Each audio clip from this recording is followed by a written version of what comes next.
দেশে তীব্র জ্বালানি সংকট চলছে এবং জ্বালানি সংকটের কারণে বিদ্যুৎ কেন্দ্রগুলো একে একে বন্ধ হচ্ছে এবং অসহনীয় বিদ্যুৎ লোডশেডিং চলছে। এই গ্যাস সংকট এবং লোডশেডিং নিয়ে আমাদের দেশে অর্থ পরিকল্পনা মন্ত্রণালয় সামলান যেই মন্ত্রী আমির খসরু মাহমুদ চৌধুরী, তার কাছে সম্প্রতি একটি অনুষ্ঠান আমেরিকান চেম্বারের একটা বৈঠকে তিনি উপস্থিত হয়েছিলেন।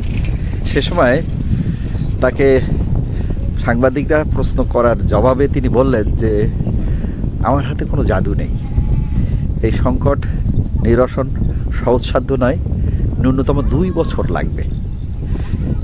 বলেন 2 বছর লাগবে জ্বালানি সংকট নিরসনের জন্য এবং বিদ্যুৎ বিভ্রাট ওই পর্যন্ত চলতে থাকবে। এটা একজন পরিকল্পনা মন্ত্রীর কথা। একজন মন্ত্রী মানে দেশের সংশ্লিষ্ট বিভাগে সর্বোচ্চ দায়িত্বপ্রাপ্ত, তার হাতে সকল ধরনের মেশিনারিজ আছে। তিনি কেন এটা পারবেন না? কী পরিকল্পনা ছিল তার?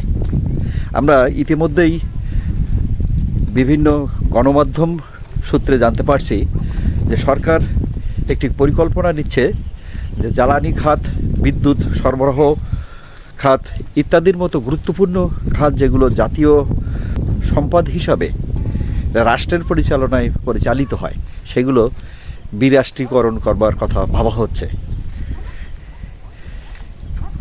এটা কি তার ইঙ্গিত নয়? আমরা বিশ্বাস করতে চাই জ্বালানি এবং বিদ্যুৎ খাত কোনো অবস্থাতেই বেসরকারি খাতে ছেড়ে দেওয়া যাবে না। আমির খসরু মাহমুদ চৌধুরী যে কথা বলেছেন,